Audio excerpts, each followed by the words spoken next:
2 del ISSSTE, jubilado del IMSS desde el año 2008, miembro fundador del cuerpo académico del Colegio Jalisciense de Medicina Familiar, vicepresidente del Colegio Jalisciense de Medicina Familiar del 2021 al 2023. Cuenta con alrededor de 30 publicaciones en revistas indexadas, autor del libro de casos clínicos crónicos manejados con el método clínico centrado en el paciente, y también ha recibido el premio José Narro Robles en el 2018.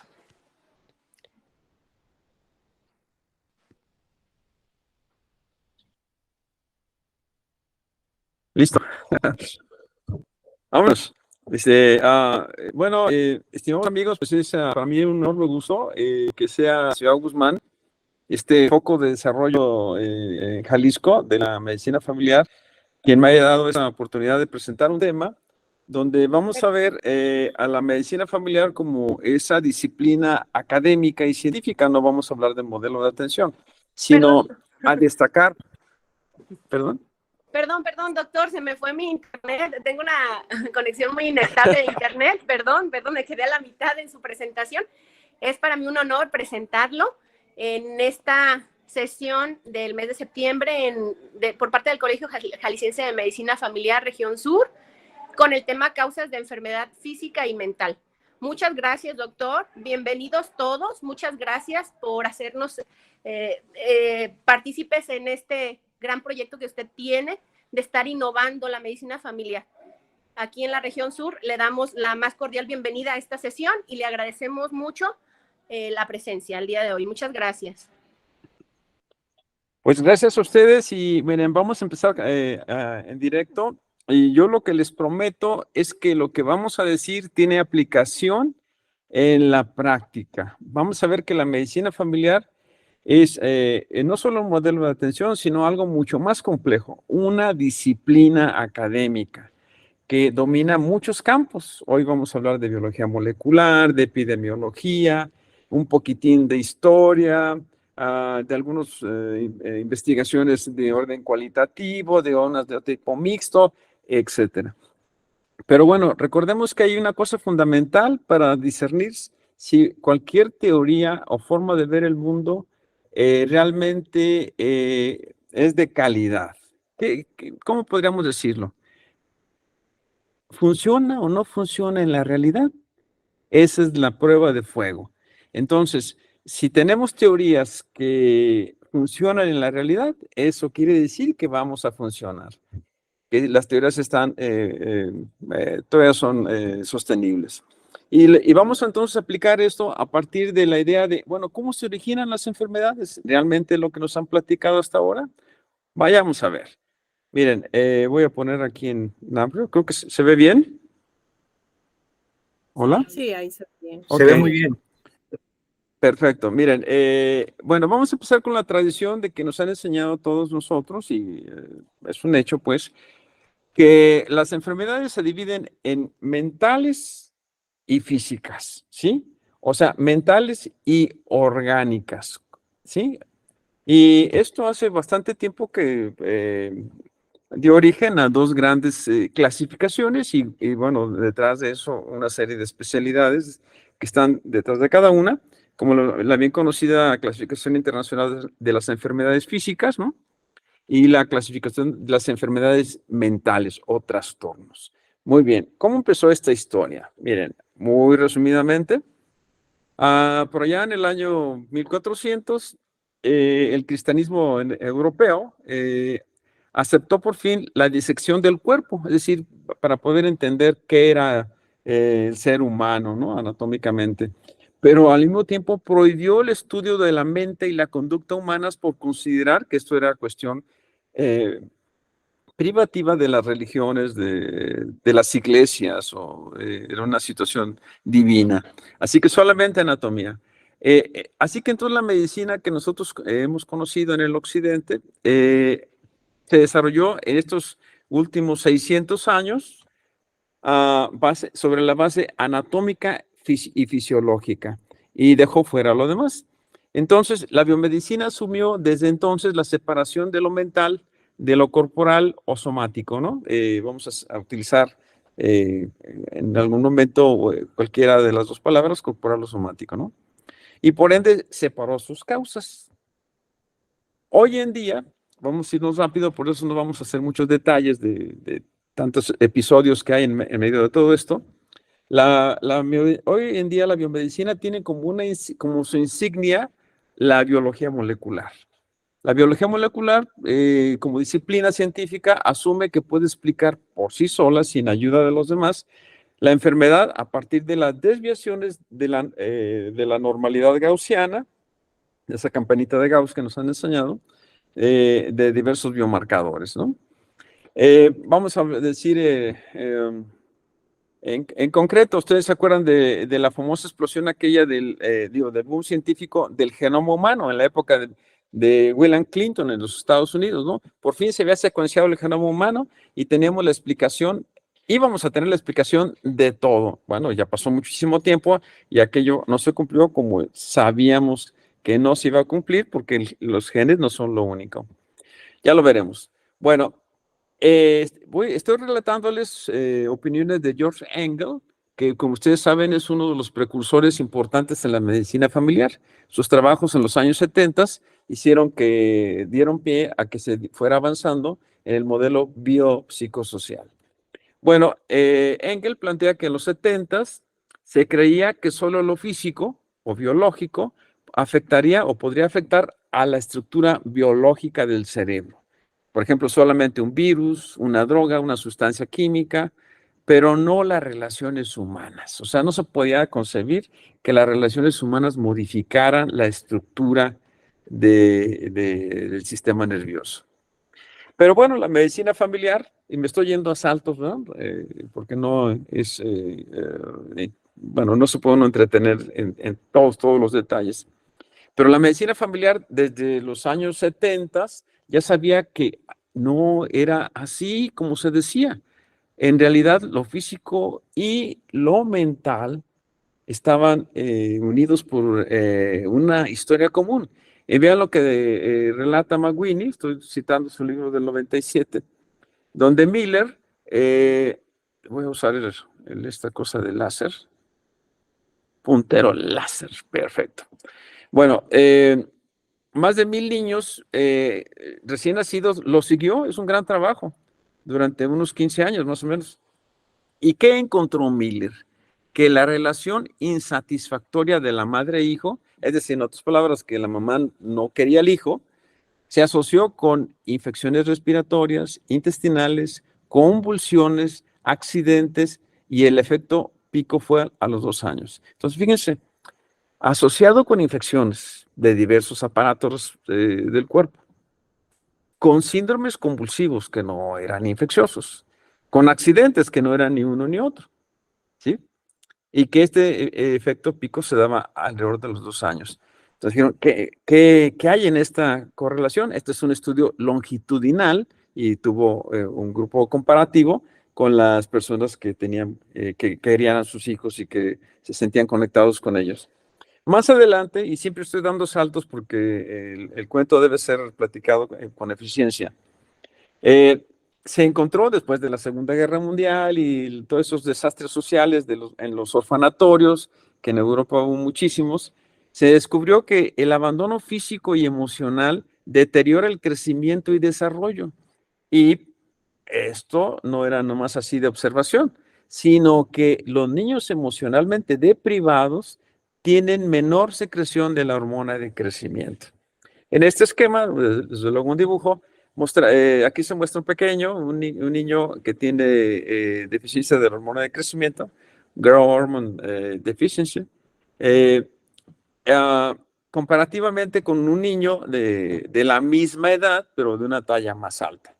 Esto ya nos brincamos al libro de McWhinney del año 2016. En el mismo libro, McWhinney plantea que el estrés emocional tiene impacto duradero en la neuroarquitectura cerebral equivalente al de la mala nutrición. Entonces ya dimos un vuelco. De los años 70 a los primeros años del 2000, dice, no, si el estrés emocional cambia la neuroarquitectura. pero todavía no hemos visto las pruebas. Estamos hablando nada más de que hay autores que los mencionan. Bien, vayamos a los trabajos de Kilcock Glasser, Kilcock y Glasser, una psicóloga y su esposo, inmunólogo, encontraron que en parejas con alta hostilidad, comparadas con personas con parejas de baja hostilidad, ¿qué ocurría? Que las heridas quirúrgicas cicatrizan 60% más lentamente que en parejas con baja hostilidad. Bueno, es una observación clínica. ¿Y qué hubo en lo paraclínico? Bueno, estas personas con alta hostilidad tenían claramente mayor concentración de interleucina 6 y factor de necrosis tumoral alfa. Esto ocurría en la mañana en sangre después del conflicto. Esta observación, que ahora sí que ya no es solamente una medición, digamos, macro, sino ya está especificando con un criterio de plausibilidad biológica, esto confirmó la evidencia epidemiológica de bastante tiempo atrás de que la discordia crónica grave es un factor de enfermedad y muerte. Así que entonces, este asunto de que si hay que mantener a las parejas o no, bueno, eso como que no es una cosa que debemos decir nosotros. Al final de cuentas, la gente se está jugando su propia vida. Bien, en el mismo talante está la situación que McWhinney nos platica de que estudios en viudos, divorciados y cuidadores de pacientes con Alzheimer y estudiantes bajo estrés académico, todos ellos tienen depresión del sistema inmune. No hay duda, dice McWhinney, de la fuerte conexión entre emociones, relaciones humanas y las relaciones sociales. Entonces, vuelvo a insistir que aquella idea de los 70 de que las relaciones sociales no tenían influencias biológicas, pues estaba completamente desfasado. Y aquí ya empezamos con un poco de relajos aquí de los esquemas y complicaciones, pero voy a tratar de ser muy directo. Miren, aquí tenemos un esquema donde dice que las emociones como la depresión, bueno, modifican el sistema nervioso central y este tiene una interacción de doble vía con las hormonas y citocinas y otros neuropéptidos neurotransmisores. Y estos a su vez tienen una doble vía con el sistema inmune y el sistema inmune está en el centro de una serie de cambios de ida y vuelta, es decir, complejos, ya no hay nada lineal aquí, con el sistema endocrino, con los nervios periféricos y esto relacionado con infecciones, trauma y autoinmunidad, lo cual empieza a cerrar el círculo de las observaciones aquellas que hizo Miller en los años 40 y tantos. Hoy se puede demostrar lo que les voy a leer. Los linfocitos y los macrófagos, obviamente células del sistema inmune, tienen receptores a norepinefrina, serotonina, dopamina, acetilcolina, encefalinas, sustancia P, péptido vasoactivo, inhibidor, factor liberador de ACTH, hormona de crecimiento, es decir, el sistema inmune claramente recibe la acción del sistema nervioso central a través de los mensajeros de sus moléculas activas. Y vean, pero por el contrario también es cierto que interleucina 1 y otras interleucinas son secretadas por, desde luego, el sistema inmune e influyen nada menos que el sistema hipotálamo, hipófisis suprarrenal. Por lo tanto, todo el control del sistema endocrino. Entonces, podemos decir que así como hay una clara acción del sistema nervioso sobre el sistema inmune, también la hay del sistema inmune sobre el sistema nervioso central. Vean entonces que esta flechita aquí de doble vía no está por casualidad, ¿no? Hay una interacción tremenda entre el sistema inmune y el sistema nervioso central. Así que podemos empezar a decir que la mente, cualquier cosa que sea eso, vamos a ver un poco al final de las últimas imágenes, la mente modula al sistema inmune. ¿Sí? Por ejemplo, en la meditación se logra demostrar que existe modificación del sistema inmune. ¿Qué ocurre además cuando el estrés es crónico? Bueno, voy a hacerlo de manera sucinta. En el estrés crónico, como en el estrés agudo, hay una elevación de las hormonas del estrés, corticosteroides y hormonas simpático-miméticas. que inhiben a la interleucina 12. Aquí está la interleucina 12 y para hacerles el cuento corto, esta inhibición de la interleucina 12 por el estrés crónico hace que el sistema inmune se desvíe hacia aquí donde está este círculo rojo, que es inmunidad humoral. Es decir, el sistema inmune se vuelve productor de anticuerpos predominantemente y disminuye su capacidad de respuesta celular. Es lo que dice el punto 2. Disminuye la inmunidad celular mediada por linfocitos Th1, aumenta la respuesta de anticuerpos. Y eso ya nos empieza a anunciar cosas, ¿no? Este desequilibrio parece influir en la expresión y progresión de enfermedades autoinmunes, cardiovasculares, osteoporosis, artritis, reumatoide, diabetes tipo 2, alergias y tumores. Entonces, el estrés crónico parece que lo entiende mejor la población general que los médicos. Sí, señores, el estrés crónico claramente causa y además que descompensa cualquier enfermedad y lo hace objetivamente a través de desequilibrios del sistema inmune y del sistema endocrino. Por si faltara más, es un artículo muy reciente de 2019 en Frontiers of Medicine, donde se puede ver lo que ya vimos antes, pero quiero subrayar lo que dice en amarillo. El estrés crónico induce inflamación debido a la insensibilidad a los corticoides y la actividad reducida del sistema colinérgico. Son dos cosas. Entonces, primero, este estrés crónico produce las mismas hormonas del estrés que ya conocemos, pero las células periféricas, las células blanco de estas hormonas, se protegen, introducen sus receptores, se hacen más impermeables a las hormonas del estrés. ¿Y qué ocurre si los corticoides ya no actúan? Bueno, el metabolismo que ustedes saben muy bien, intracelular, de prostaglandinas y todas esas cosas interesantes, se desvía hacia los proinflamatorios. Entonces, el estrés crónico produce una inflamación crónica de bajo grado debido a la insensibilidad a los corticoides.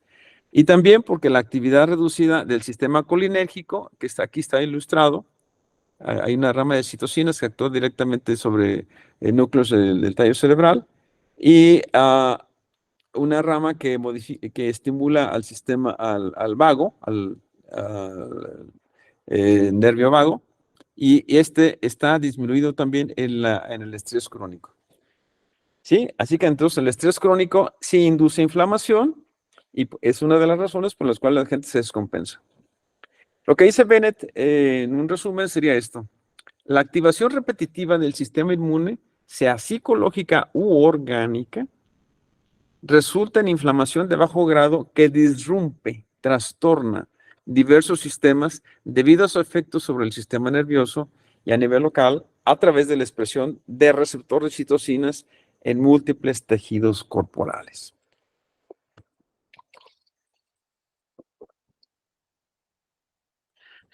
Bien, ahora vayamos a lo que dice la epidemiología, vamos a decirle de nuevo tipo, donde ellos claramente dicen, mira, el ambiente social es percibido por el sistema nervioso central y esto, pues,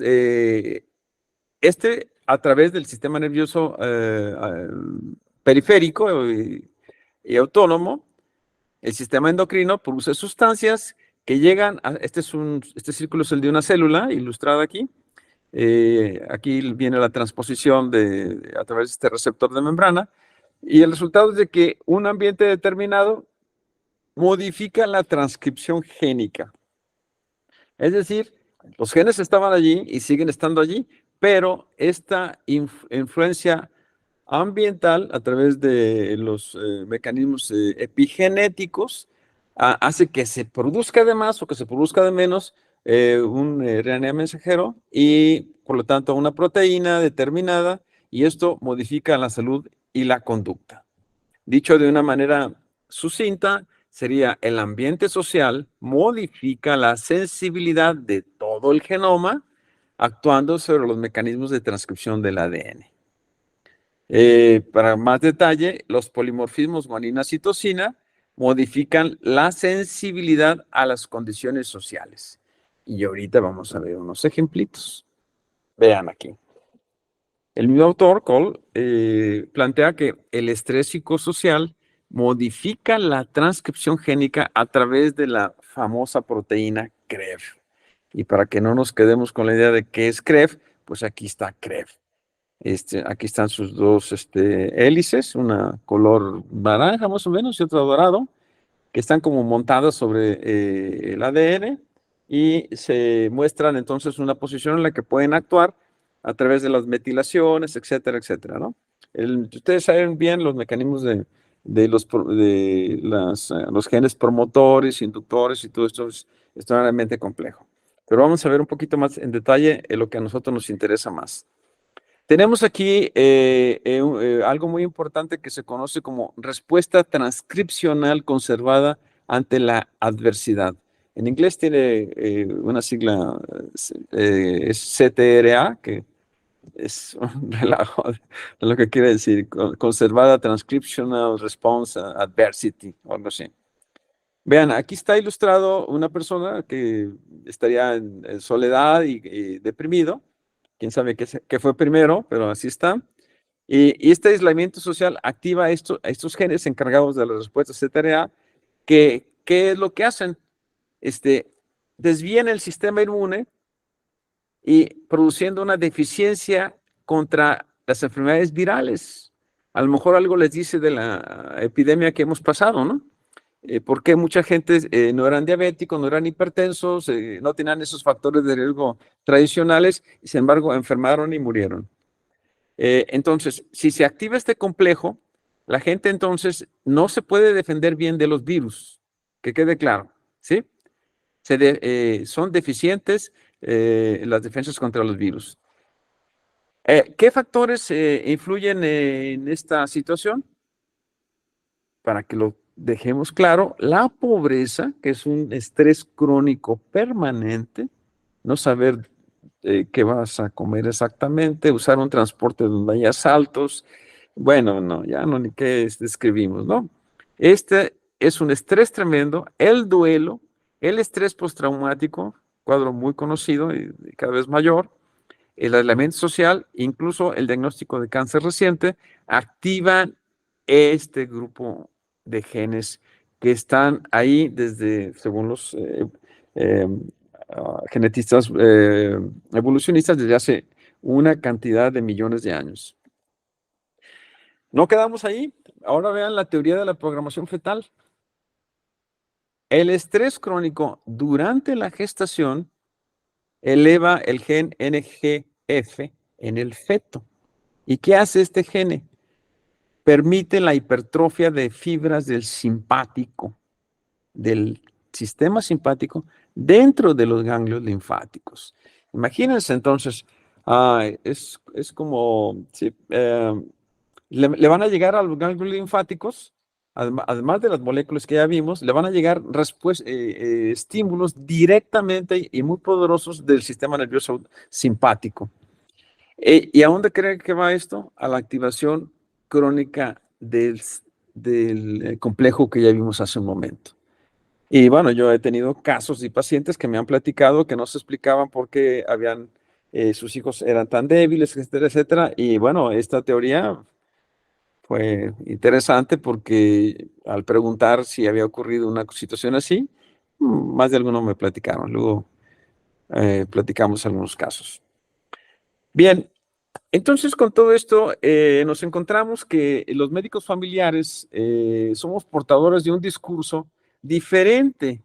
Bueno, los médicos familiares que todavía no se fíen por completo de la educación biomédica, ¿no? Porque hay algunos compañeros que son más papistas que el Papa, ¿no? Que creen que la genómica va a resolver los problemas de la salud, ¿no? Bueno, esta es una pequeña frase que cita Mayur Lucani respecto a Ian McWhinney cuando McWhinney le dice a un neurólogo que plantea que la migraña es de origen neurobiológico, no de orden psicosomático. Esto ocurrió cuando se descubrió el sumatriptán, que ustedes conocen bien, El neurólogo dijo, ahí está, tenemos un medicamento que acaba con el problema. ¿Seguro? Bueno, quita la crisis de migraña, ¿no? Pero no resuelve el problema final. La gente ahora ya usa, tiene su migraña, pero ya ahora tiene su remedio, ¿no? Constantemente hasta que le pase otras cosas. Y dice McWinney, ¿por qué no hacemos unas preguntas diferentes? ¿Por qué no pueden ser ambos al mismo tiempo? Un problema neurobiológico, es decir, un trastorno de los circuitos, de la secreción de neurotransmisores, etcétera, y además resultado del estrés expresado corporalmente. ¿Sí? Bueno, ¿qué aporta esto a la teoría y práctica de la medicina familiar que estamos viviendo, el siglo XXI? Vamos a ver. Les voy a poner aquí un ejemplo de lo que una persona observó, Bessel van der Kolk, que tiene un hermoso libro que se llama El cuerpo lleva la cuenta, donde este hombre observa pacientes que sufrieron incesto y que tienen enfermedad autoinmune. Él es un psiquiatra. Entonces él dice, caray, esta paciente, volví a ver otra igual, tiene lupus eritematoso sistémico y me enteré que también sufrió incesto. Entonces dice, bueno, ¿cómo podría averiguar si hay una relación? Bueno, entonces él diseña un estudio de casos y controles, que es bastante razonable porque se hace rápido, ¿no? Tuvo 12 controles, mujeres sin historia de incesto. Bueno, todas tenían lupus eritematoso sistémico, ¿sí? Los 24 casos. Pero estos 12 no tenían historia de incesto. Y otras sí tenían el incesto. Y luego les midió a ambas el CD45RA o RO. Ahorita vemos qué es eso. ¿Y qué resultó? Que las mujeres con incesto tenían, había una diferencia estadística con elevación de los linfocitos CD45RO activados por toxinas previas. Y que para que entendamos un poquitín esto, porque se los presenté a unos psicólogos y ellos no sabían nada de biología.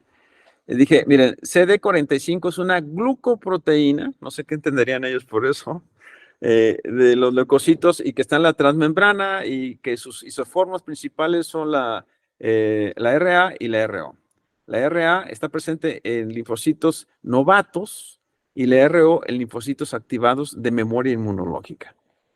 Entonces, la conclusión de Bessel fue lo siguiente. Las pacientes con historia de incesto tienen mayor proporción de linfocitos activados que predispone a la autoinmunidad. Si ustedes se fijan, no hay una prueba directa, pero él dice, pues lo que puedo yo tener es cómo está su sistema inmune al día de hoy. Y relaciona entonces que las células inflamatorias activadas estaban en relación con haber sufrido incesto, como un estado de alarma, ¿no? Bueno, entonces es hora de que aterricemos en algunas teorías generales. Vamos a ver, probablemente ustedes en la escuela de medicina se los hayan dicho o explícitamente o de manera tácita, que la enfermedad era algo que le ocurría de pronto a un sujeto, pero el sujeto era originalmente saludable. Y luego llegan unos agentes externos, biológicos, físicos o psicosociales, y se enferma. Al menos yo así aprendí en la escuela de medicina. Pero el modelo tiene algunas fallas, como todo modelo teórico, pero ahorita vamos a ver qué tanto se sostiene esta idea.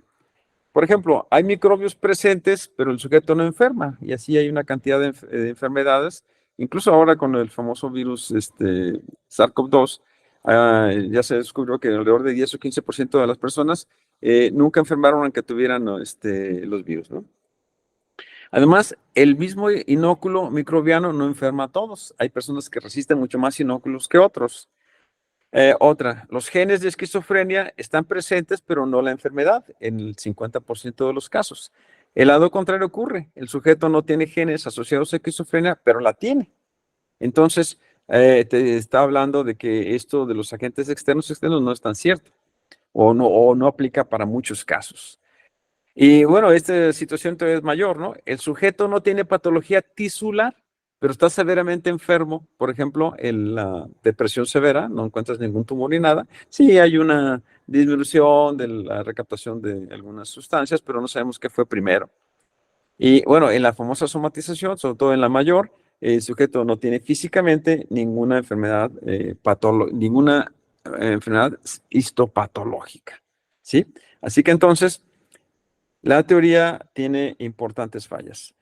Entonces, Balint en los años 57 planteó su teoría de la falla o enfermedad básica.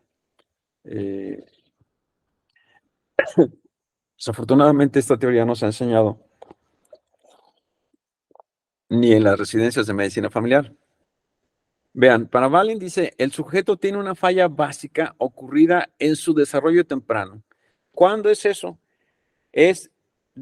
Ocurre desde los últimos 3 meses del embarazo hasta alrededor de los 7 años. Este periodo, entonces, que es de las cosas que hemos estado viendo, como la teoría de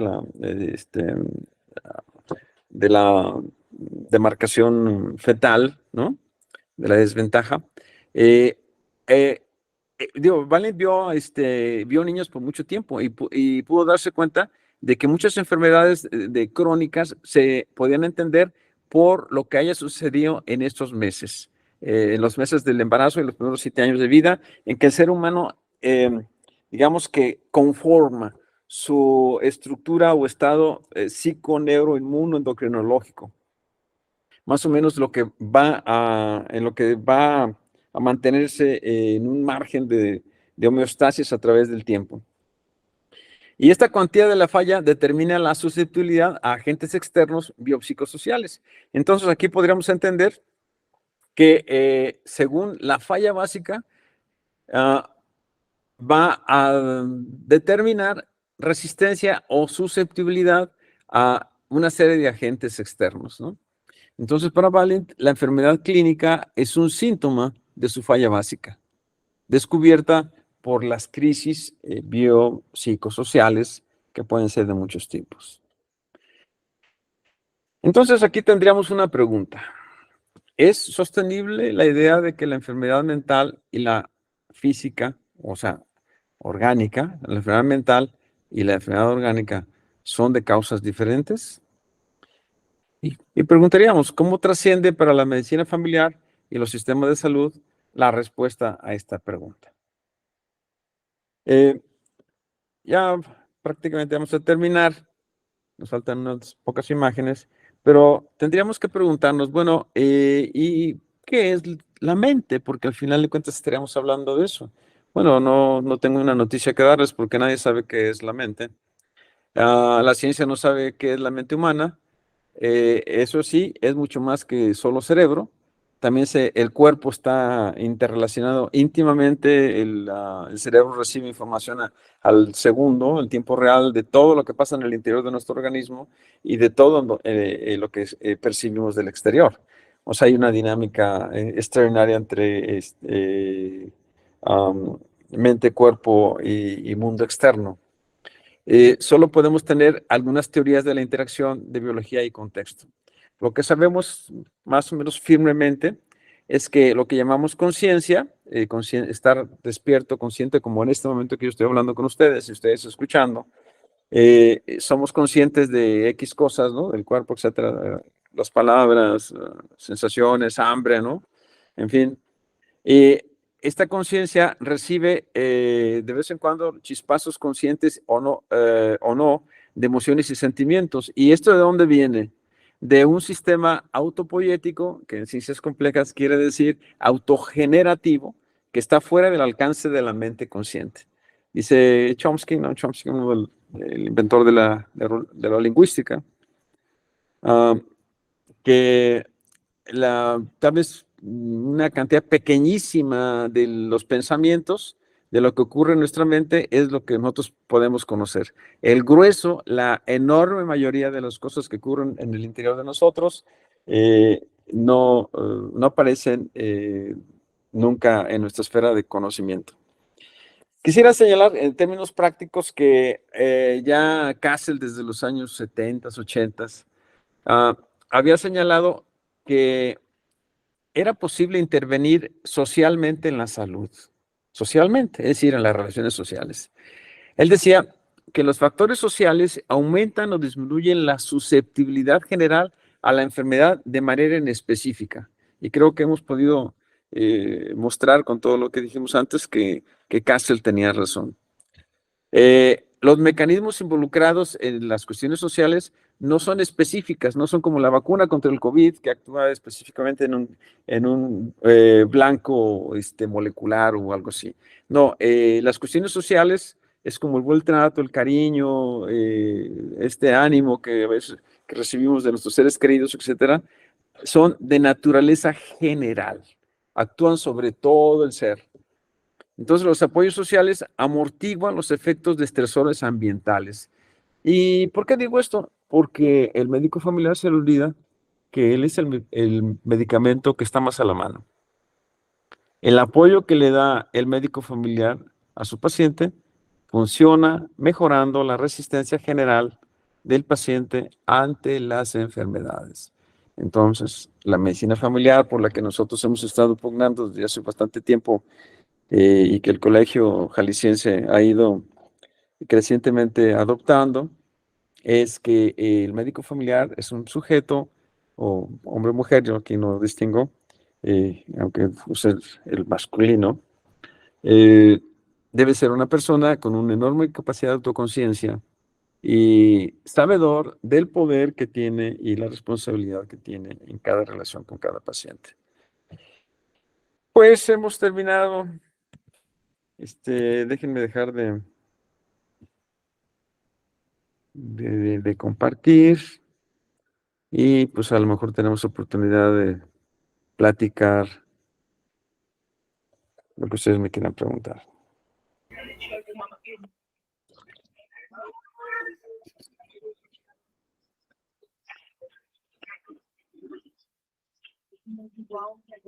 Muchas gracias, doctor Ismael. Vamos a pasar entonces a la sesión de preguntas. Claro, Creo César. que hay una mano levantada. Ay, la bajaron. Era la red de investigadores, decía, pero Adelante, ya la Félix. perdí. Y mire, yo quiero hacerle una observación. Sí. Hay mucho que hablar sobre ese tema realmente y mucho que investigar todavía. Pienso que estamos en pañales actualmente sobre este tema. Sin embargo, hemos visto, por ejemplo, bueno, experimentado personalmente. Pongámonos una música ahorita todos, dos canciones de Roberto Carlos, así muy motivantes, cóncavo y convexo y no te apartes de mí. Y ahora cómo nos sentimos. Uh-huh. El estado mental, las endorfinas nos eleva completamente. Entonces, estos estados mentales ayudan muchísimo y vigorizan mucho la mente, la salud. He leído que los anestesiólogos han usado la musicoterapia a veces en sus áreas de recuperación para ayudar a sus pacientes. Y en fin, muchas situaciones que realmente es importante que nosotros hagamos conciencia y hagamos investigación sobre esto, sobre la forma de estimular a la mente más que dar medicamentos para ayudar al sistema inmunitario, ¿verdad? Esa es mi opinión. Gracias. Sí. La terapia es mucho más que medicamentos y cirugía. Es muchas cosas, ¿no? Además de una buena alimentación, etcétera. Los aspectos psicológicos, es decir, relacionales, son muy importantes. Hay música que nos anima, estimula, hay música que nos relaja, que nos ayuda a dormir, etcétera. Sí, todo eso es cierto. Pero por ahí está Perla Xochitl, que ella sabe mucho sobre la respuesta al placebo, que en realidad es respuesta al significado, ¿no? No sé si puedes decirnos algo, Xochipili. ¿Qué es Gracias. eso de la respuesta al significado? Bueno, creo que exactamente cada quien tiene su significado y es parte del ejercicio del médico familiar conocer el significado de la música, por ejemplo, y incluso del médico familiar. Cada quien va a responder diferente y es importante, y ya lo dijo McWhinney, primero que claro, saber los signos y síntomas y todo, saber qué significa para el paciente, incluso su mismo síntoma. Entonces, la respuesta al significado hay pues infinidad de lo que podremos hablar, como usted menciona, ¿no? Incluso una vez que estuvimos platicando sobre la lumbalgia, que el mismo paciente que tiene lumbalgia reacciona diferente dependiendo al médico familiar que lo esté atendiendo, y ese es el significado que se le da. Entonces es la respuesta no al antiinflamatorio, no a la terapia, sino al médico familiar. Entonces la respuesta al significado es, yo creo que otro tema que deberíamos de tomar pronto, doctor Ismael. Sí, exactamente. Entonces, le dije a Perla que planteara esto porque la clave de la respuesta de la música o de cualquier otra cosa, la relación con el paciente, el tomar un té o recibir una acupuntura o cualquier cosa, va a depender de qué significa para la persona. Por ejemplo, el asunto de la música. Nosotros hemos trabajado un poquitín con la música ya hace muchos años, junto con algunos amigos brasileños, y podemos ver que una misma pieza musical le dice algo a una persona y le dice algo a otra. Por ejemplo, si yo escucho a Roberto Carlos, por decir algo, y justamente la pieza que escucho es cuando se estaba enterrando a mi papá. El resultado que me evoca no es el que haya escuchado Roberto Carlos en otra circunstancia, en otro momento, y en qué edad. O sea, la clave entonces está en entender los significados. Y esto es algo que el método clínico centrado en el paciente, que tampoco se enseña en el país, pero que ya va a empezar a ser sistemático, al menos en Jalisco, esa es la clave que nos permite entender por qué a este paciente en especial le significa algo positivo una tableta, una acción, una cirugía, una interconsulta, X o Z. Entender a la persona.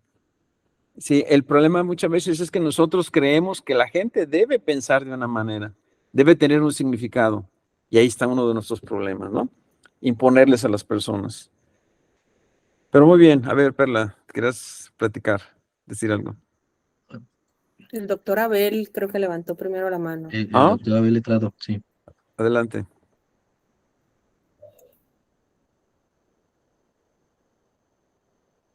¿Escuchamos? Doctor Abel. Sí, buenas noches. Yo quería hacer un comentario respecto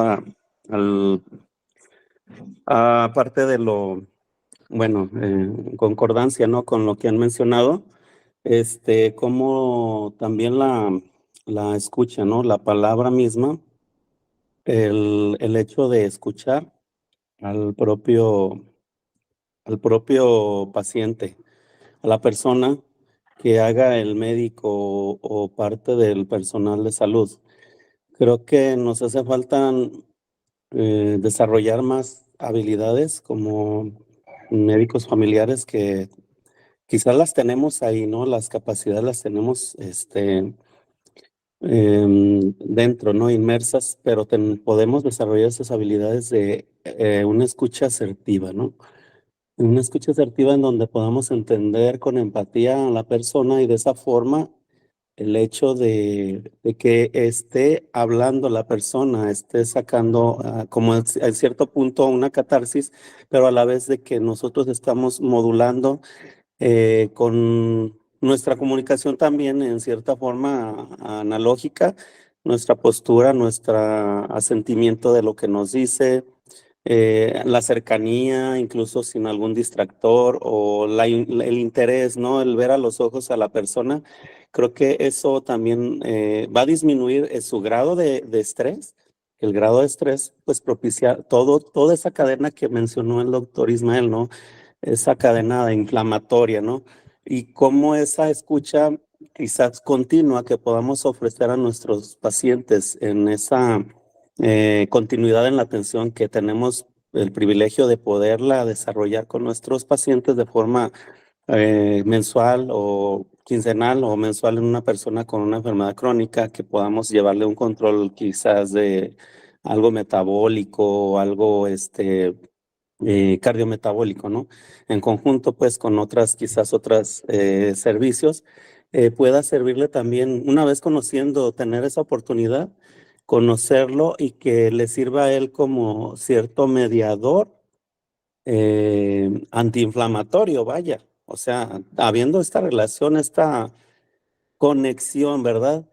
Que como lo me acaba de mencionar el doctor, pues o nos puede aportar mayor validez a todo lo que ha hablado, ¿no? Esa interconexión entre lo psicológico y lo orgánico conectados por una misma causa. Y entonces ahí pues esa capacidad que podemos desarrollar, esas habilidades que podemos am, aportar en nuestra atención continua y no solamente pues el tratamiento farmacológico. De ahí que bueno, parte o gran parte de de la terapia no farmacológica es pues la relajación, ¿no? La relajación, la actividad física, todo esto que libera Perdón, mediadores. Abel, pero ¿a dónde vamos? Porque yo ya tengo rato que no sé en dónde estamos en el tema. Tú escuchaste, me dijiste primero que escuchar al paciente, pero ya estás hablando de una cantidad de cosas que ya no entendí. Me refiero a que todo esto como parte de la escucha es como una parte de un tratamiento no farmacológico, vaya.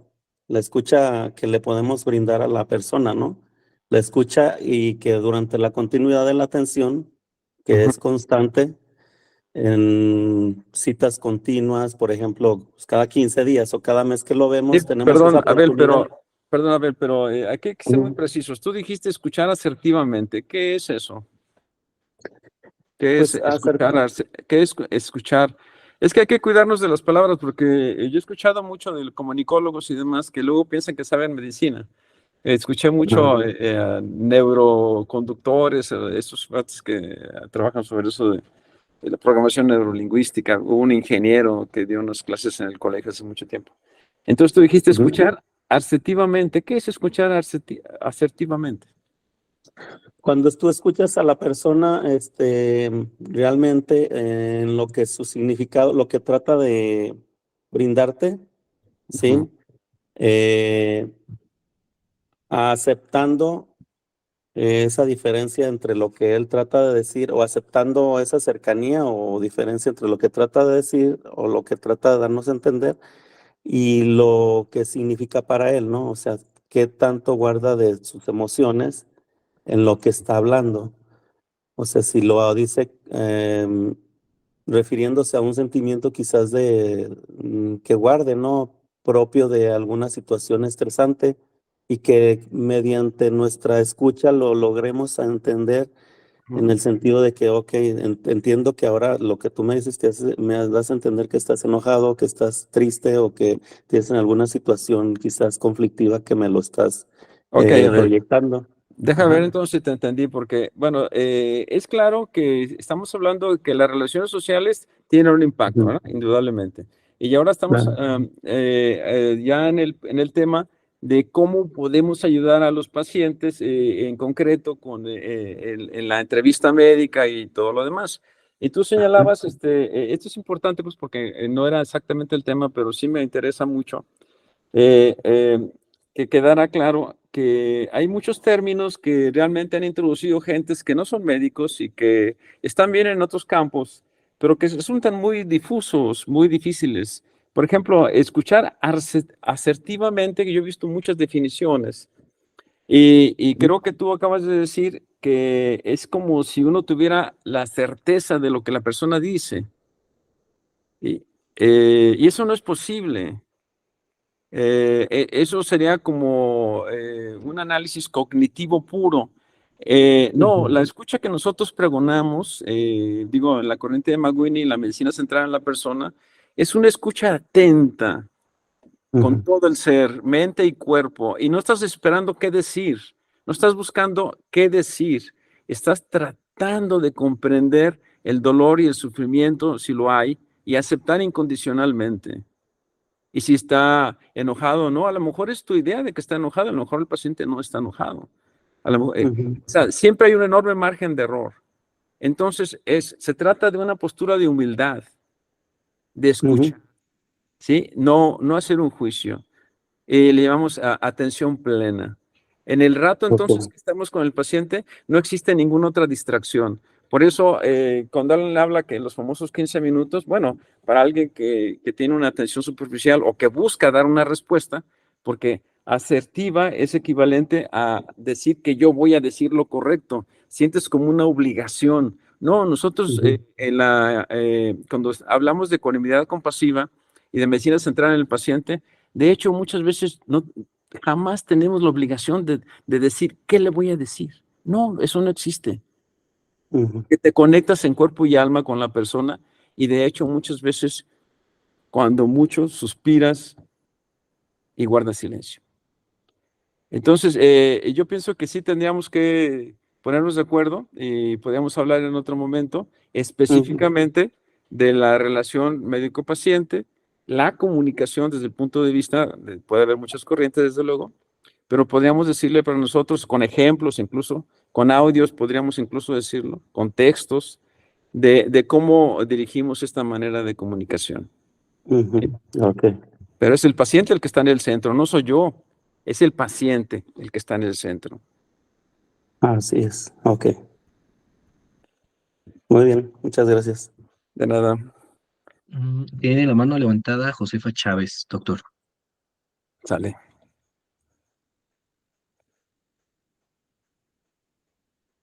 Hola, buenas noches. Hola. Mi nombre es Josefa Chávez, es la primera vez que participo en un foro con ustedes. Yo soy enfermera. Me llamó la atención el tema principalmente para ir pues así en concreto al tema. Ujú. Durante los últimos 2 años he tenido la oportunidad y me he dado la tarea de involucrarme en talleres de cuestiones holísticas, ¿sí?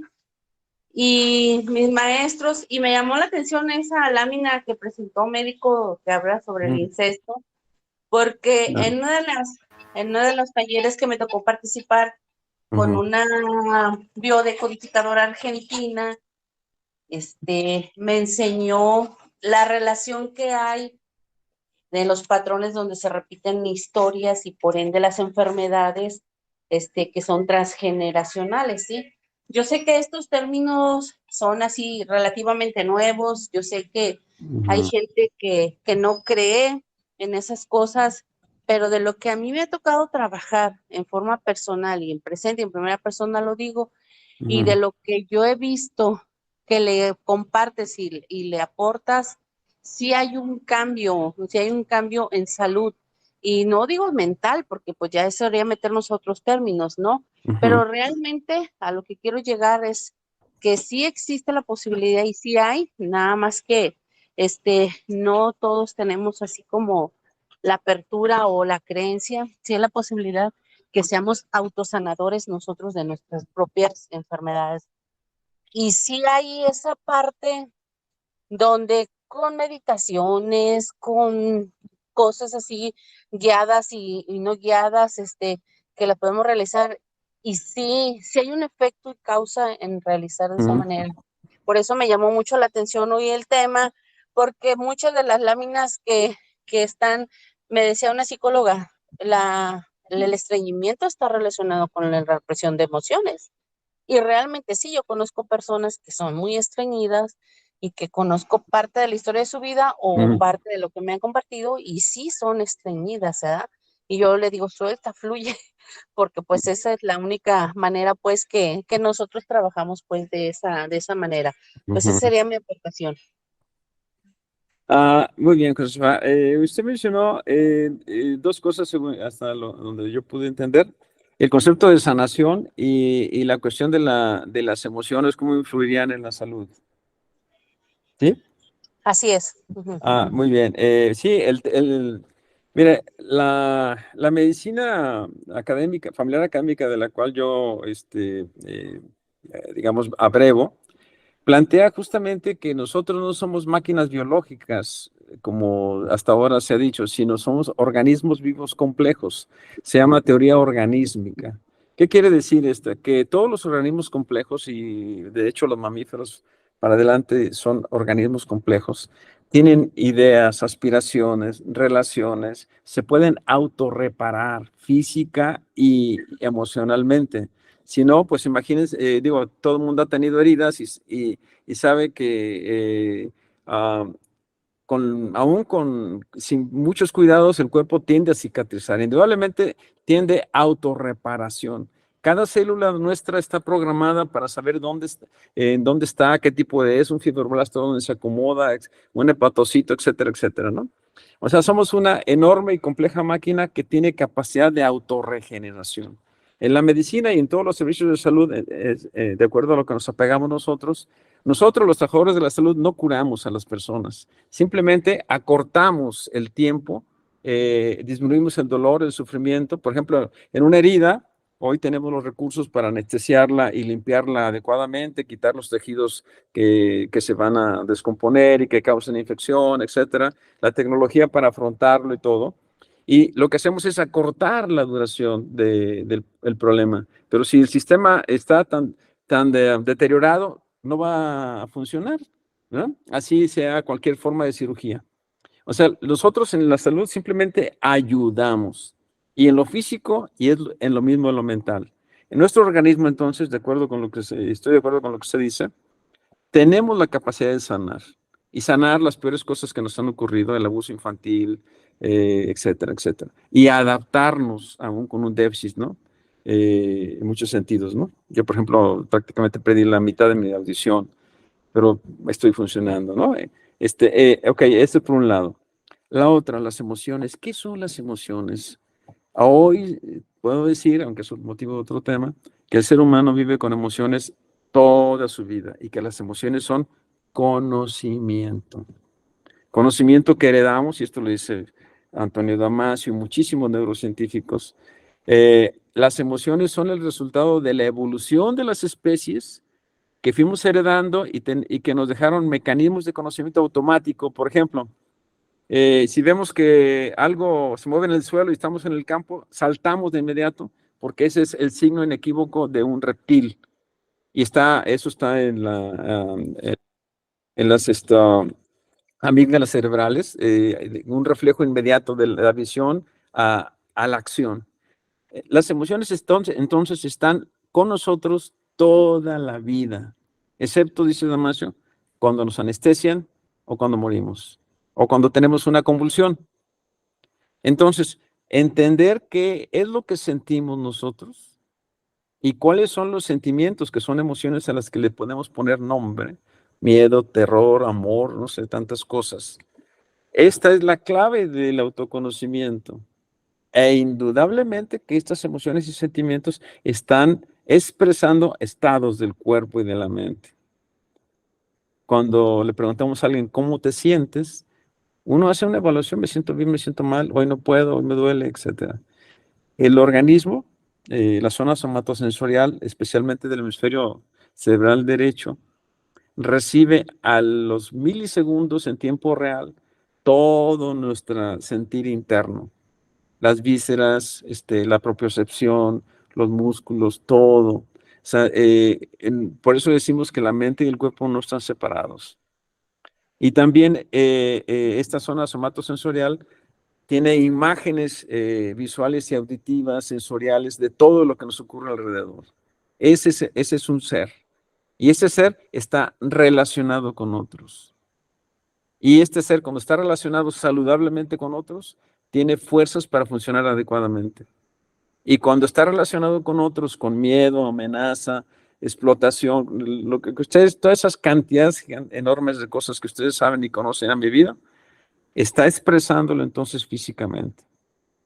Y así tenemos relaciones de pareja que pueden destruirlas. Por el contrario, tenemos relaciones de pareja extraordinariamente estimulantes. Hoy sabemos, ya para no extenderme demasiado, porque hay muchísimas cosas que hay que escribir sobre esto, estoy terminando mi tesis doctoral en esos temas. Hoy se sabe que, por ejemplo, las mujeres con cáncer diagnosticado histopatológicamente, que tienen apoyo efectivo, amor de su pareja, tienen incluso actividad de linfocitos killers, mucho laboratorio demostrable, mucho mejor que la de las personas que no tienen ese apoyo. Entonces, la salud es biopsicosocial. Y cada uno de nosotros, los trabajadores de la salud, somos parte del pronóstico de nuestros pacientes, para bien o para mal. No solamente es la palabra, como ya había dicho Abel por ahí, no. La palabra, de hecho, es una parte pequeña. Es el corazón con que los atendemos. Es lo que no se puede decir y poner en palabras. A veces el cuerpo muestra una cosa, etcétera. A veces el tono de voz. Pero hay muchos estudios que muestran que los pacientes saben bien qué clínico, enfermera, médico o cualquiera, realmente le trata con bondad y con cariño, con afecto, qué clínico desea que se recupere y otro que no le importa. ¿Sí? Incluso otro que hasta desea hacerle daño, desgraciadamente. ¿Sí? O sea, la relación humana es muchísimo, muchísimo más compleja que la interacción visual y las palabras. Somos seres intencionales, dicen los fundadores de algunas ciencias sociales, como ¿cómo se llama esta? Ya se me fue, la teoría fundamental y otras cosas. Pero sí, es Josefa. Es cierto lo que usted dice, estoy de acuerdo con usted.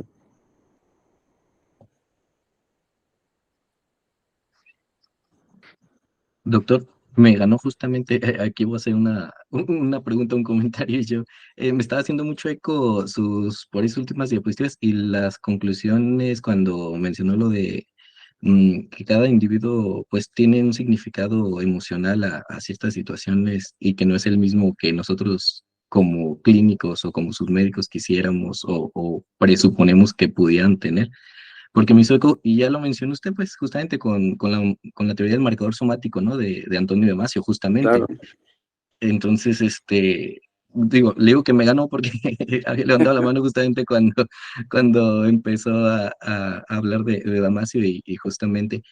Y creo que sí, también aquí cabría como idea de que ya nos vayamos separando de esa idea platónica, ¿no? De la separación de cuerpo-mente, o sea, no, es una sola cosa. Entonces, una sola. entonces ya también estamos obligados los médicos y más los médicos familiares en también ya adentrarnos en esas teorías, ¿no? Y bueno, mi pregunta también va, a ver si esa no me volé un poquito en la epigenética o la neuroepigenética también hace un poco de eco, ¿no? En esto. Ujú. Sí, la epigenética, que es una ciencia relativamente nueva, ha logrado demostrar que los genes pueden activarse o reprimirse, o sea, están allí, pero o se activan más o se dejan de transcribir y convertir en RNA a través de pequeñas metilaciones. Un solo metilo colocado, como vieron ustedes ahí en las aminoácidos citosina, guanosina, hacen que un gene deje de trabajar, ¿sí? Y si ese gen era el que producía el que codificaba para oxitocina, por ejemplo, bueno, entonces es una persona que difícilmente está calmado. Porque la oxitocina sabemos claramente que es una hormona, incluso cuando se inyecta de manera experimental, induce actitudes que llamaríamos maternales, ¿no? Sí, que tienen que ver mucho con la cultura, ¿no? Con las costumbres y demás. Pero, bueno, en resumidas cuentas, pues, la epigenética nos dice que el ambiente en el que vivimos, y es el ambiente psicológico y social también, nos hace desconfiados, amorosos o por el contrario, vengativos, resentidos, etcétera. O sea que cada persona tenemos una historia de vida que es la que nos está haciendo que nos comportemos de una u otra manera. Imaginémonos una persona que, que siempre fue cuidado adecuadamente por su familia, el niño. Se veía que sus papás estaban allí, eran confiables. Si decía algo, le decían, sí, hijo, sí, pero fíjate que sí, que no, pero ya veremos, ¿no? En fin, o sea, no era absoluto, era cuidado. Y le decían, mira, hay que ser compasivo con las personas. y se lo demostraba, ¿no? Mira, un animalito, lo cuidas en lugar de matarlo, ¿no? Etcétera. O sea, un animalito X, ¿no? Bueno, esta persona se va creando compasivamente y entra a la escuela de medicina y entonces se da cuenta que ahí puede servir. Y si logra ser ecuánime al mismo tiempo que compasivo, entonces sabe dónde ser firme y dónde ser compasivo. Porque, por ejemplo, si estamos en el servicio de urgencias y llega una persona, yo trabajé 10 años ahí, llega una persona con un niño herido en la cara, ¿no?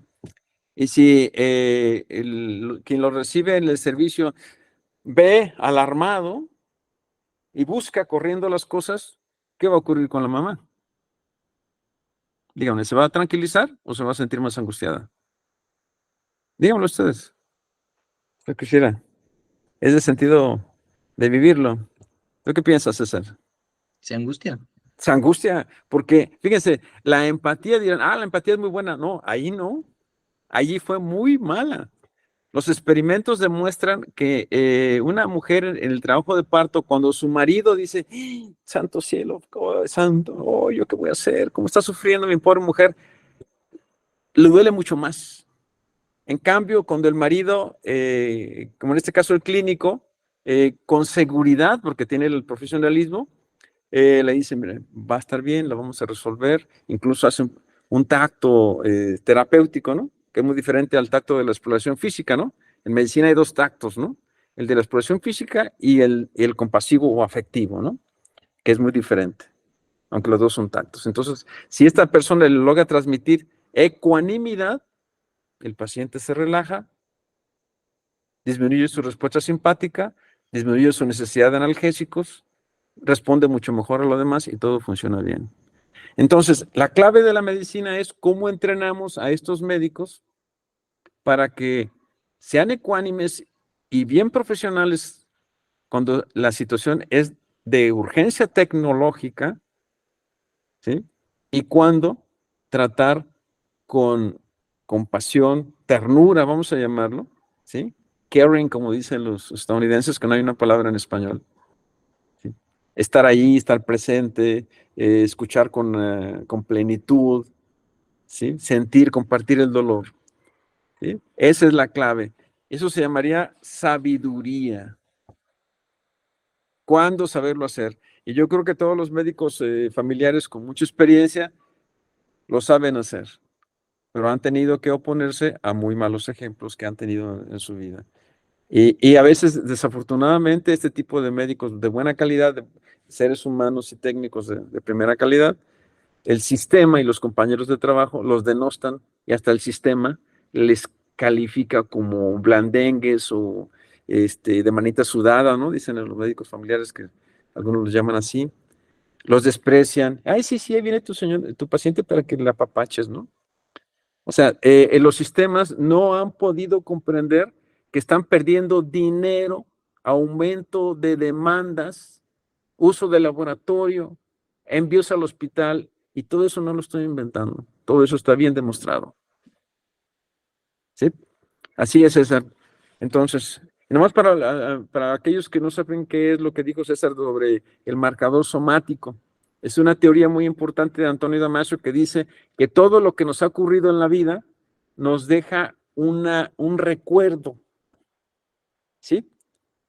Y frecuentemente se expresa en una sensación del cuerpo, en alguna parte del cuerpo, que se relaciona con una situación determinada, ¿sí? Y esto le da justamente la razón al psicoanálisis cuando planteaba que, por ejemplo, imagínense una persona que fue violentada, ¿no?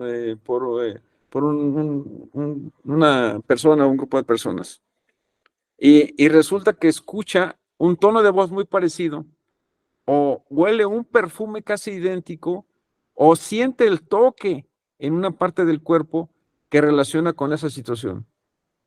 ¿Qué ocurre en esa persona? Viene una respuesta simpática impresionante de huir. Lo que dice Damasio es que todos nosotros tenemos entonces marcadores somáticos que van en 2 sentidos. O huyes o te atrae. Son por eso decimos que es conocimiento elemental para sobrevivir. Si algo me recuerda a mí algo negativo, distancia, precaución para salvarme.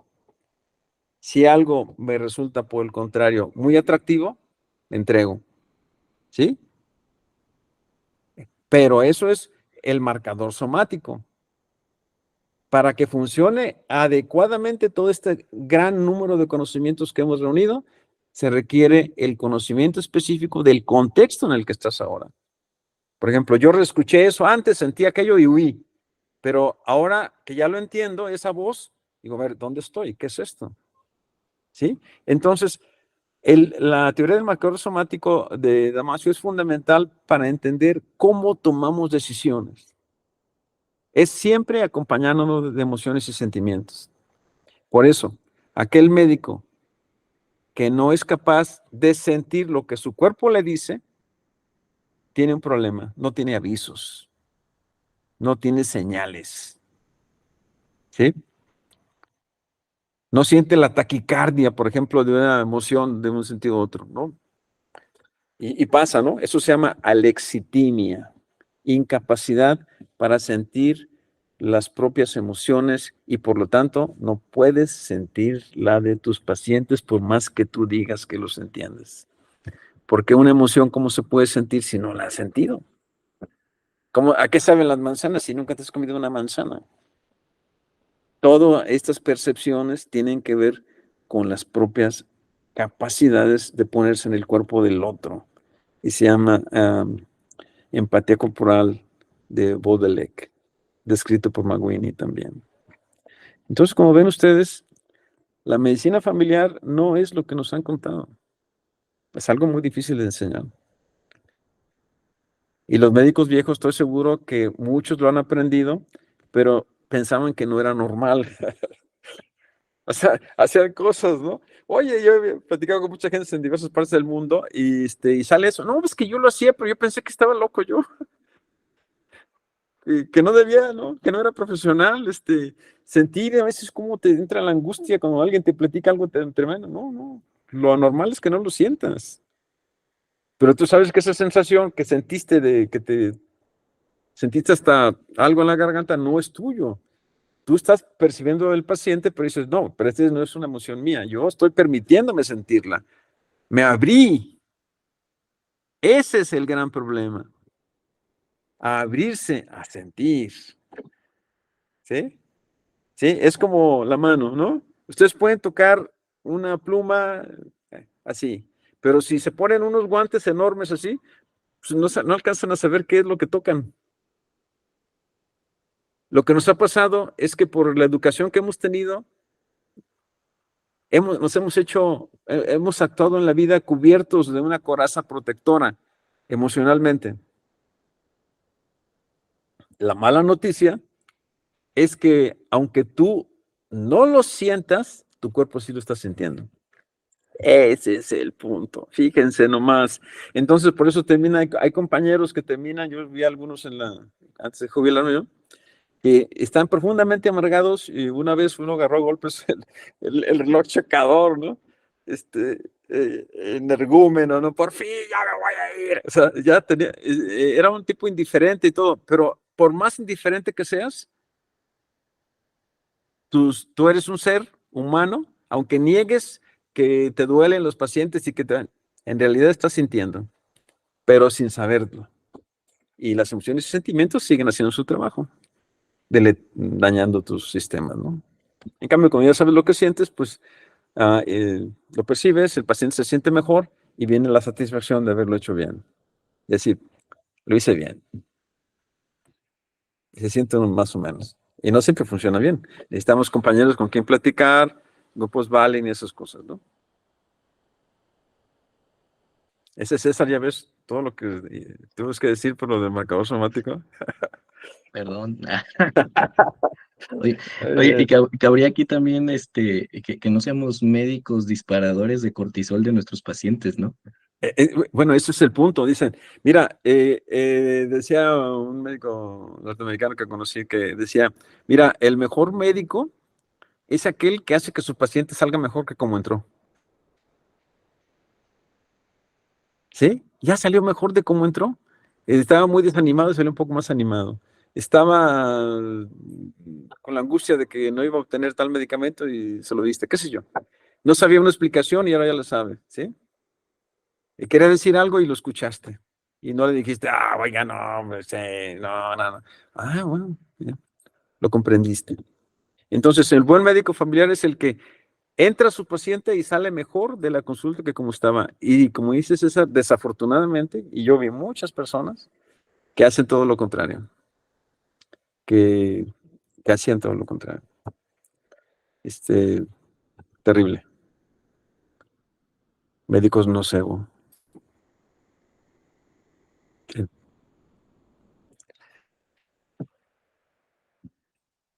Dice Trini que eso es cierto. Dice que el paciente que llora, a ver, no sé si alguien quiera leer porque no pude saber qué decía. Sí, dice, la doctora Trini León dice, eso es cierto, debemos permitir fluir los sentimientos, como cuando una paciente llorando me platicó que asaltaron a su hijo y lo quemaron vivo. Ella lo trasladó a urgencias donde falleció y sentí que mi corazón no físico se contrajo. Exactamente. Imagínense tener enfrente a una persona que en estos horrores de tiempo hoy en día nos diga que a su hijo lo quemaron y que se lo llevó y que murió acá. Bueno, un ser humano, vamos, mínimamente saludable, comparte un dolor, un sentimiento, siente de su cuerpo. Dices, santo cielo, ¿cómo es posible que hayamos llegado a esto? O sea, y entonces la persona siente que te dejó una pequeña parte de su dolor, de su pena, su sufrimiento, como la queramos llamar. Vamos a tener una plática sobre eso en el Congreso, acerca del sufrimiento. Y este médico se quedó con esa pequeña parte, hoy la está expresando, le quitó una pequeñísima carga a ese paciente, en lugar de darle una mayor carga, ¿no? Y esa cosa que hizo fue un acto de bondad. Así se dice, un acto de generosidad. Compartir el enorme sufrimiento de una madre en esas circunstancias.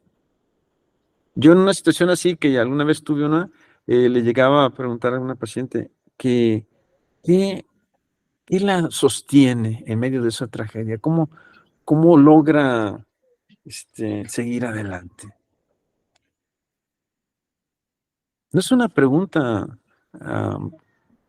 así más que es una angustia sincera decirle, ¿cómo le hace? Porque si yo estoy en su lugar y siento que yo me moriría. Y el paciente te puede decir una serie de cosas. ¿Y saben qué? Eso es terapéutico para todo mundo. Entonces, felicidades a esta compañera, ¿no? Esta amiga, colega, ¿no? Porque es un ser humano que hizo un bien. Y debes saber que eso que sintió no es su dolor, es el dolor pequeño de una inmensidad que le quitó a un paciente, ¿no? Le hizo un bien.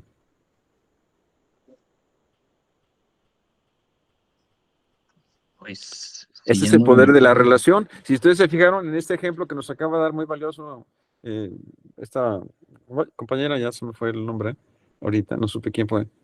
Nos está diciendo un ejemplo concreto, ok, Trini, nos está diciendo algo concreto, no es simplemente la relación, es la compasión, es la empatía profunda y una resonancia empática de emociones, lo que hace la diferencia, ¿sí? Fíjense que muy bien que los pacientes distinguen muy bien el ser amable del ser compasivo. Es más, hay un artículo interesantísimo, dice, ¿a quién le platicas tus secretos? Pues fíjense que no se los platican a los que son así, ¿cómo está, señora? Entre, doña Carmen, y a ver, ¿cómo le va? Los optimistas, así, pachangones y todo. No, a esas personas no les vas a platicar tus secretos. Eso es lo que dicen los estudios a mucha gente. ¿A quién se los vas a platicar? Al que crees que vale la pena platicarse. Y esos seres no hablan tiches así como que no pasa nada, ¿no? Son seres que toman las cosas en serio y que le dan a su paciente a demostrar que son seres confiables, compasivos. Esos son grandes personajes en la medicina. Cuando se van, se jubilan o lo que sea, o cuando no están en la consulta, ¿qué dice su paciente? ¿Sí? Sí. Ya hasta que venga el doctor. ¿O ahora qué vamos a hacer si ya se fue? Sí, así es. Ya tendremos oportunidad en algún momento de ir trabajando y platicando sobre la actitud mental específica que puede ayudar, y no hay un remedio específico, es un trabajo colectivo, pero hay ciertas líneas generales, ¿no? Y aprender de los pacientes que uno ve y de los demás colegas. Muy bien. Si ya no hubiera más preguntas de algún otro compañero, Ahí dice Josefa Federico, Chávez que le quiere decir algo, ¿no? dice, a mí me tocó un paciente, no sé si quiere hablar, Sí, adelante. Bueno, muy rápido. A mí me tocó en una ocasión una paciente que le estaba realizando una curación y pues ya ves, todas las enfermeras somos bien chismosas con los pacientes. Y yo le pregunté qué le había pasado, ¿verdad? ¿Qué le pasó? Ujú. No, cuando me empieza a describir la historia tan desgarradora que vivió, rápidamente, ella le tocó presenciar, ver cómo la pareja sentimental de su hija la mató a cuchilladas y aparte estaba embarazada y en el vientre también. Yo me he enterado del suceso, pero desconocía la madre. Pero cuando me tocó en viva voz de ella que me narrara todo, no, yo la verdad me paralicé, me limité a escucharla. Sí le dije, lamento mucho lo que vivió, espero que en algún momento le podamos apoyar en algo, pero realmente sí me paralizó, ¿no? Me paralizó ver cómo a detalle narraba el asesinato de su hija, porque fue eso lo que pasó. Una chica joven, embarazada, y ¿sabe qué es lo más triste? Y creo que todavía pasa, que los vecinos escuchaban los gritos y todo, y ella pidiendo auxilio, ¿y qué creen que pasó? Nadie la fue a auxiliar ni apoyar. Yo entiendo que sí, en estos tiempos y dada tantas cosas que han estado sucediendo, a Ujú. todos nos paraliza el miedo, ¿no? Y tememos por nuestra integridad, pero hemos normalizado eso tanto y lo movemos como que no me debo de meter y sabemos pues que porque está en riesgo nuestra integridad, que los vecinos se hicieron los sordos, dice la señora, nadie me escuchó y nadie me auxilió, pero sí es bien desgarrante y es triste y sí te conmueve y te impacta, porque son de las cosas pues que a lo largo del trayecto de nuestro quehacer profesional le dejan a uno bien marcado, ¿no? Ese tipo de historias. Sí, completamente cierto. O sea, lo que acaba de decir Josefa, y bueno, son muchas cosas. Una, que las enfermeras son el último baluarte de la compasión en la salud. Si las enfermeras dejan de hacer su labor histórica, ¿no? Porque las enfermeras, digo, la profesión de enfermería surgió desde el principio como una labor compasiva, de escucha y de atención, aún antes de que hubiera recursos terapéuticos fundamentales, ¿no? Era ese trato, ese cuidado, ese amor, o sea, con el que se trata a las personas. No por nada estamos hablando de rescatar términos como la compasión, que son fundamentalmente de origen religioso. La, la medicina se olvidó de la parte humana debido a que desarrolló con mucho poder tecnológico y terapéutico. Al día de hoy, bueno, pues podemos poner un corazón, cambiar no sé, una cantidad de cosas que ustedes saben, ¿no? Eh, y bueno, lo que Josefa platicaba también es cómo una revelación tan poderosa la sintió ella físicamente. vuelve a ocurrir lo que decíamos, ¿no? Hay una comunicación empática y la emoción entra, ¿sí? Si viéramos que estamos hablando como una especie de formas de energía, digamos, que a la paciente que sufre le está causando un gran daño sus vísceras y todo, ¿no? No se diga la presión arterial, toda esa cuestión, ¿no? Inflamatorio, todo esto, ¿no? Y es como necesita liberar, ¿sí? Como esa energía que es algo muy difícil de definir, aunque algunos dicen que, bueno, simplemente, como dice Schompi, que es energía como cualquier otra que proviene de la alimentación y demás, pues sí, ahí está. Y recordemos que esa energía, por ejemplo, puede llevar a producir más ácido clorhídrico del habitual hasta perforar un estómago y ver morir a una persona, ¿no? Yo vi a un paciente que tuvo una úlcera de ese tipo, ¿no? Totalmente psicológica. Y bueno, eso que hizo Josefa tiene un costo físico también para el que escuche. Todos aquellos que entonces realmente asumen este papel de escuchar a sus pacientes deben de tener entonces maneras de esa propia energía que adquirimos pueda ser compartida, liberada, ¿no? Más allá, ¿no? Por eso es importante que existieran estos grupos como los Valley, ¿no? Donde uno pueda comentar con profesionales, aparte de enseñar a otros compañeros lo que nos ha pasado, liberamos esta emoción. Y luego viene la parte que compensa, ¿no? Esta persona, seguramente a Josefa, le mostró agradecimiento de alguna manera, ¿no? Incluso no necesariamente tiene que ser con palabras, ¿no? Y bueno, lo que vio esta persona, pues es terrible, ¿no? Un trauma tremendo, ¿no? Que va a requerir, bueno, de mucha ayuda. Pero tiene esa capacidad de autogeneración. Quién sabe hasta dónde le alcance, ¿no? Pero ustedes pueden ver también por qué las personas que sufren muchísimos estrés de este tipo envejecen tan rápido, ¿no?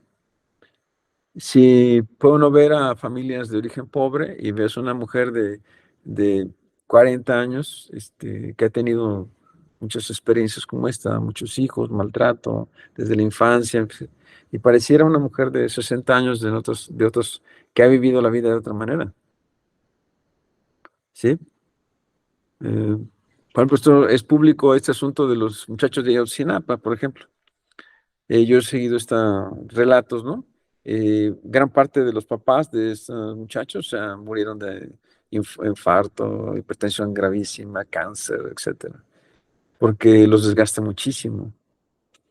Así también estar sometidos en un pleito judicial, por ejemplo, por mucho tiempo, desgasta muchísimo. Entonces yo creo que si nosotros asumimos con estos ejemplos que ustedes han aportado, que la enfermedad física y la mental no son más que dos formas de ver el mismo problema.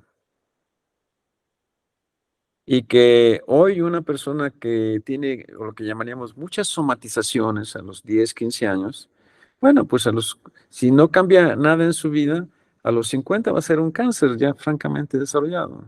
No es cuestión mágica, es lo que estamos diciendo, alteración del sistema inmune. Ustedes saben que todo el tiempo tenemos células neoplásicas que se generan y ya sea que se destruyen por apoptosis o que andan circulando en el organismo y el sistema inmune las detecta y las destruye. Si el sistema inmune entonces falla, esas células pueden implantarse más fácilmente, ¿no? Si hay una inflamación crónica sistemática por ese estrés, pues hay otro agravante, ¿no? ¿Por dónde va a salir el problema? Bueno, si la familia tiene más historia de enfermedad autoinmune, probablemente sea lupus eritematoso u otras, ¿no? Sí, he conocido familias donde se repite el lupus u otras artritis reumatoideas o cosas así, ¿no? O depende de dónde los genes estén un poco más frágiles, ¿no? Pero en el fondo del todo está esta historia de vida. Así que hay que sumarle que, aparte que comemos alimentos chatarras y de muy mala calidad, también los comemos en condiciones socialmente muy desventajosas. Y que un niño empiece a ser saludable o no, desde el momento en que es deseado, querido y planeado por sus papás. Si un niño se mantiene un embarazo que no es deseado, este chico o chica ya tiene una desventaja. Y podemos decirlo con firmeza que es real porque desde Valen se veía. Así que espero que todo esto nos ayude para poder explicarle a las personas y escucharlas y darnos cuenta que probablemente muchas personas tienen mejores ideas, más acertadas de lo que está produciendo la enfermedad crónica hoy en día. Y que no basta que un ensayo clínico controlado nos hable de una relación causa-efecto. El ensayo clínico controlado tan solo está hablando de un momento determinado. ¿Cuánto dura un ensayo clínico controlado? A lo mucho 2, 3 años. Es más, si durara más años ya se pierde mucha de su validez, porque todo cambia en la población. Así que hay otras formas de ver la causalidad, que son algunas de las que yo les he platicado y probablemente otras. Hay nuevos conceptos como el de epidemiología de la historia de vida, la de mm, ¿cómo se llama? La historia de la ya se me fue. Pero están relacionadas con toda esa cuestión que decimos, que viene desde la infancia hasta las edades adultas. Entonces la vida es como un cruce de caminos donde no necesariamente tiene que ocurrir algo, sino que puede ocurrir a cada edad, en cada momento, cuando entramos a la escuela, cuando nos casamos, cuando tenemos hijos, etcétera, etcétera, ¿no? Siempre hay muchos caminos y se toma uno u otro. El médico familiar que le toque a una persona es un pronóstico de salud. O al contrario. Sí. Pues creo que llegamos al fin del tiempo. Muchas gracias, doctor Ismael, también por la sesión de preguntas y respuestas. Le vamos a dar la palabra a la doctora Alma para la entrega de la constancia. Sale. Una foto. Buenas noches. Le agradecemos su excelente participación, doctor, y le hacemos entrega de la constancia de manera virtual, que a la letra dice: Asociación Médica de Jalisco, Colegio AC, Colegio Jalisciense de Medicina Familiar AC, otorga la presente constancia a Ismael Ramírez Villaseñor por su participación como ponente con el tema Causas de enfermedad física y mental, como parte de la sesión médica mensual del programa de educación médica continua de la Comisión Ciudad Guzmán, realizada por vía virtual, horas crédito 2 horas. Atentamente, Superación Académica y Compromiso Social, Zapotlán el Grande, Jalisco, a 18 de agosto del 2023. Firma: Doctor Estefanía Margarita Rodríguez Flores, Comisión Académica, Colegio Jalisciense de Medicina AC. Doctora Berta Sonia Guzmán del Toro, Comisión Sur, Ciudad Guzmán, Colegio Jalisciense de Medicina Familiar AC. Doctor Demetrio Salvador Vázquez Vázquez, presidente del Colegio Jalisciense de Medicina Familiar AC. Pues muchas gracias a ustedes. Ha sido un Gracias. gusto.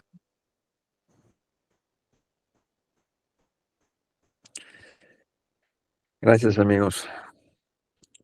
Y no se les olvide que vamos a un congreso extraordinario en un mes.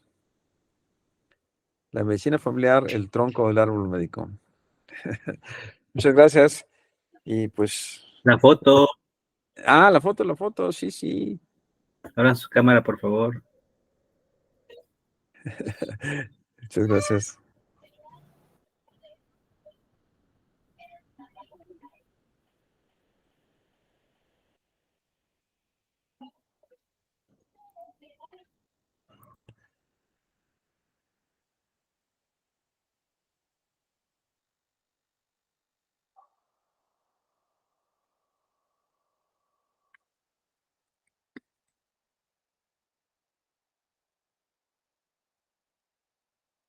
Hola Trini, saludos.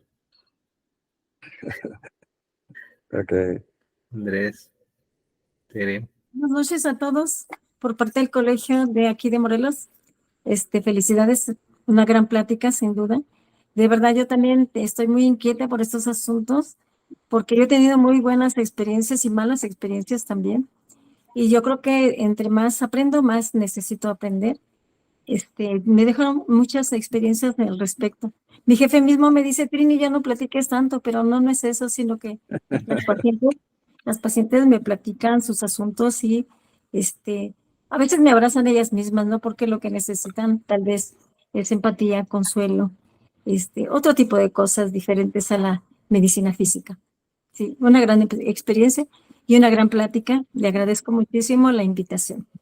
No, no, usted, Trini, porque usted está confirmando que es hermoso ser médico familiar, pero Por de supuesto, verdad, de por supuesto. personas, Sí, no de instituciones, sino es médico humano atendiendo humanos. ¿Qué así más es. puede uno pedirle a la vida, no, Trini? Sí, alguna vez me reportaron porque me decía la asistente médica, todo el mundo sale llorando, doctora, y me reportaron, me mandaron llamar. Lo que pasa es que las pacientes me platicaban y pues lloraban. Y bueno, pues no era la intención, pero se suscitaba. Un abrazo muy amable, gracias por la información. Me hace seguir adelante también. A todos, muy igual, Trini. Gracias Isa, gracias Gonzalo, desde Veracruz. Sí. Sí. Berta Sonia, ¿algo quieres comentar?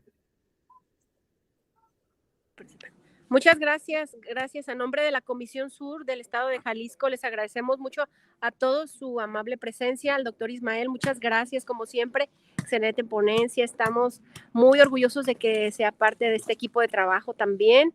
Muchas gracias. Gracias a todos, que tengan muy buena noche. Muchas gracias desde la zona sur de Jalisco.